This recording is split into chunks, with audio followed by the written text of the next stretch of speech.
Have you ever organized, then ran a large off-road event? Yeah, us either. This is our recap of the first Midwest Toyota Rally. So why do we want to do this again? Here in the upper Midwest, there's really no events like this in our area, in the Iowa, Indiana, Illinois, Wisconsin, Michigan, Minnesota area. There's really especially for Toyotas. Especially for Toyotas, yeah. There's very, very few events around here for that. So that's why we wanted to do it, pretty much. It was fun to take newbies out, brand new people who hadn't experienced a lot of trails. Yeah, and this was a really good event for people that are new to the off-road thing, because there was plenty of people to show them around and give them pointers, and there were trails that were easy enough for new people, but then again there were trails that were challenging enough to push their limit a little bit. And it was fun to have the kids out there too. Yeah, there was kids. It was a total family-friendly event. Kids, dogs. When we first talked about doing this, we had an overwhelming amount of support, and that was just wonderful. That was amazing. Yeah, so we knew that people would show up for it. And we just announced it on Facebook and Instagram, a couple places. Hey, what do you think about an event, in the upper Midwest? And holy cow, people were really, really interested in it. So that was how we got started. And what better place to have it than central Wisconsin? Yeah, the little town of Tigerton, Wisconsin is one of these quintessential Midwestern towns where the people are super laid back and some of the friendliest you'll ever happen to meet. And with a population of only 700 people, it has one of Wisconsin's only off-road parks. Mark and I got to the park early on Friday to set up and get things ready to go. And by 3 o'clock registration time, trucks were rolling in and people were lined up. Yeah, they were lined up down the service road, and the parking lot right by the registration building was full. We capped registration at about 40 rigs, and this was mostly due to the availability of campsites at the park. It lent for a more intimate feel, I thought, with the smaller group, and the dynamic was amazing. Yeah, at first I thought it was, that's pretty small, only 40 rigs. But after all is said and done, I think it was a really good number. Everybody got along great. And yeah, like you said, the vibe that was going on there was tremendous. After they registered with us and signed the waiver and paid for their trail pass, which wasn't included in the Yeah, that was dealt with by the park park themselves. Then they went out and found their campsites. And they could pick whatever campsite. It was first come, first served. There were some wooded campsites, some that were out in the open, and some right by the river. Turns out that here in the spring, this was mosquito season, that the pretty campsites down by the river had the most mosquitoes. So it was pretty advantageous to have a campsite that was out in the grass, out in the open. So after everybody got settled into their campsites, got everything set up, we gathered then at the main pavilion there with a nice campfire and sat around and had a few beverages and had some exciting conversations. Yeah, talked about the weekend. Then we settled in for the night and got a good night's sleep. A little chilly. It got down in the 40s. It was cold. Low 40s. I didn't sleep well. It was pretty chilly, but I slept well. So Saturday morning came pretty early. We gathered in the big parking lot around 8 o'clock to do some wheeling. Yep. We were so thankful for the few experienced drivers that stepped forward to help guide. Then we separated into groups. We had expert, intermediate, and beginner. The experts pretty much went out on their own. They didn't need a guide. There were trail maps to go by. And then the intermediates, we had actually, did we have one intermediate, two beginners, or two beginners and one intermediate on Saturday? I don't remember. I can't remember. But I think we had two intermediate groups and then the beginner group. Intermediates went out and they were doing the middle of the road trails at first, but the beginners, Mary and I actually helped out with the beginner run, And we first, well, We were the tail gunners. yeah, we were but the had tail to- gunners, yeah. but we had some trail leaders that are really familiar with the park, be the up front people.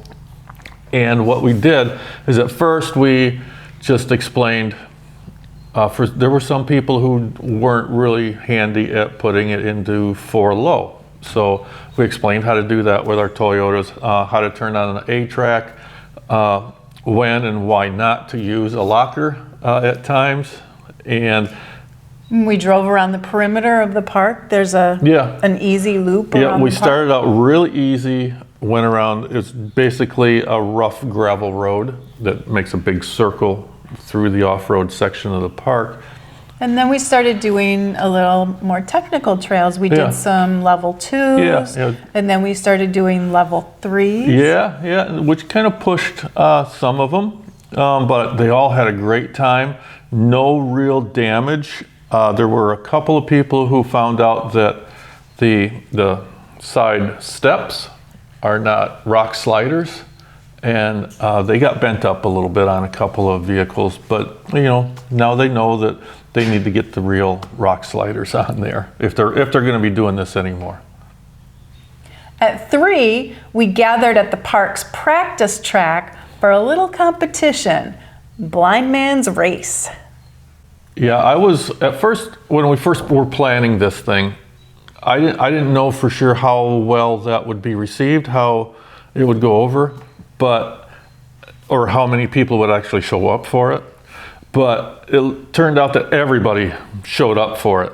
And I thought that we'd only get like a few people to do it, but no, man, we had like a dozen or more volunteers to go out there. What it was the driver was blindfolded and the passenger was the navigator.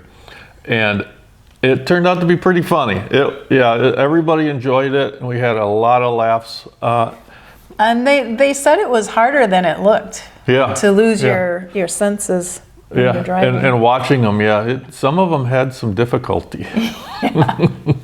And maybe a little yelling went on. Maybe a little bit. Next year, if we do it again, we're going to put a microphone in there, especially when it's the spouses. I think that would be really entertaining. I think a dash cam. A dash cam too. That's in the works. Around 5-ish, we went back to our camp to get a little rest and a little bit to eat before the evening festivities. Yep. The Saturday night raffle was a huge success, thanks to those that donated. Yeah, and we put a list of all the people who did donate down in the video description. Please go there and check them out. We provided links to their websites, and yes, please go and visit them.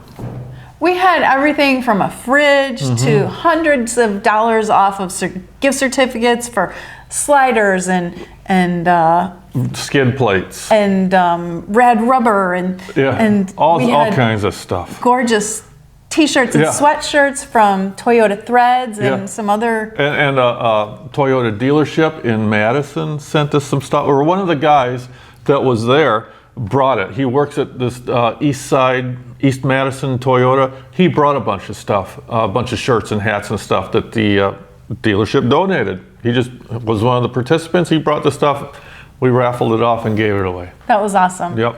After the raffle, many of us hung out at the campfire until the day's activities caught up with us and sent us back to our sleeping bags. I was tired. I was beat, man. That was a long day on the trails, and then the excitement of the raffle, and then finally you get a chance to sit. And then you think, oh, damn, I'm tired. But it was so much fun. It was a lot of fun.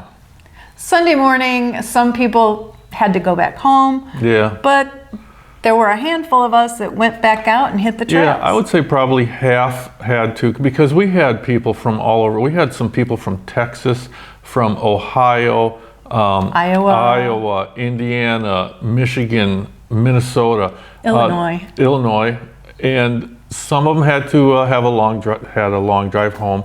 But about half of us stayed up until around noon, and we hit some more trails. And again, we kind of upped the game a little bit, took them out on a little bit harder trails, and it was a lot of fun. We bounced off some rocks, climbed some rocks. Went through the creek. Went through the creek, yeah. And then around noonish, we came off the trails and we sat around and we ate together. And then the rest, pretty much the whole rest of them took off for home. And then Mark and I went back out on the trails for a little while to get some footage that we needed. Yeah, all by ourselves, just to get some pictures and footage for some upcoming videos that we're working on. Then we started taking down banners and picking things up and packing up to come back home. And it was really kind of sad. It was very sad. I missed my little raffle helpers. Yeah, it was weird.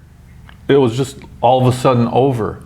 And we were like, damn, I wish it was at least one more day, because we had so much fun. And like I said earlier, the people that were there were so friendly and so cool to hang out with that, yeah, it was kind of sad. Then we were all by ourselves. Then we had to talk to each other again. There's no one else to talk to. So as we're thinking about changes and things we want to add for next year, oh, by the way, we decided we're going to do it again next year. yeah. That was always kind of up in the air because we weren't sure how it was going to go or if we would enjoy doing it. But just on the way home from the event, we decided, yes, we are going to do it next year. So we'll see how that goes. Yeah, if you went to it, if you have any suggestions or ideas for next year, or if you didn't go and you just want to tell us some ideas you have for it, please put it down in the comment section. We need your input. And as always, thanks so much for watching and for all your support. Yes, thank you very much. And if you haven't already, we hope you consider subscribing to our channel here. And hit that like button. Yep, thanks for watching.